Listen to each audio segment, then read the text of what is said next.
I'm back in my studio doing some more changes to these Klipsch Cornwall 4s. The first thing I want to say is I just don't think most people realize how large these speakers are. And they are big and they're heavy. They're around 100 pounds a piece. And by the time I get done with them, they'll probably be about 120 pounds a piece. So what I'm doing here is I'm adding these extra pieces of wood that go from the thinnest sections of the front down to the back of the cabinet. And I've got 3 of them. One on the top and bottom of the woofer, and essentially the top and bottom of the mid-range and the bottom of the tweeter. And these thin sections here, and here, and here are the flimsiest part of the motorboard. And the motorboard, it's really important to have rigid as possible and as damped as possible, because any vibrations of the motorboard are directly superimposed on the motion of the drivers, and that's basically adding directly to what the drivers are producing in an arbitrary way, and that's just basically noise and distortion. So that's that. Then when I'm done with these bracing, I'm also going to be putting these little corner braces in like this up to, again, make this motorboard more rigid here and here, back here, in each of the corners. And that should all help quite a bit, because the other thing I'm doing is I bought some of that ubiquitous GR Research No-Res, which is a self-adhesive damper and sound absorber. Personally, I'm a little skeptical of how well it damps vibration in a relatively heavy cabinet wall. It might do a little bit at high frequencies, but for low frequencies, you need to use bracing.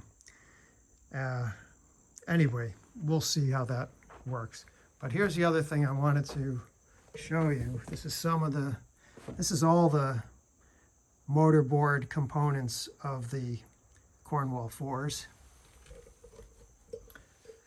And specifically, what I wanted to do is show you the effect after I did my video on damping the mid-range and tweeter horns, which I highly recommend if you're trying to get more resolution out of the speakers. You know, I was debating, I held off putting Dynamat on the woofer baskets. And the reason I held off is I was wondering if it'd be worth to try to make these ribbed pieces of metal here more rigid by like epoxying some stiffener onto each one of them. But I decided not to bother, even though I think it would probably help.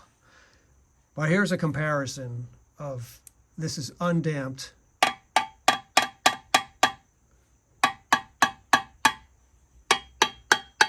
versus damped.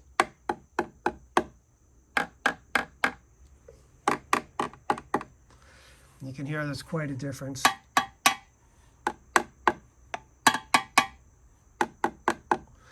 And as the woofer plays, I can imagine that could impact the sound in some negative way to have it undamped and ringing like that. And then here, this is one of the ports. This is the part that faces the front. It's got the nice satin finish. And this is the flare in the back that you don't see. But here's the regular stock port being hit. Okay. And now here's the damped port. So we'll go back to this one.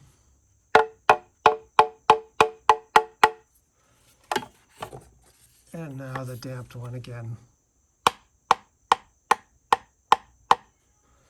So that's just 2 pieces about the size of a playing card each, right?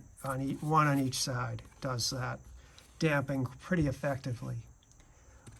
We'll Okay, that's it for this little update, and I'll do some more videos as I progress.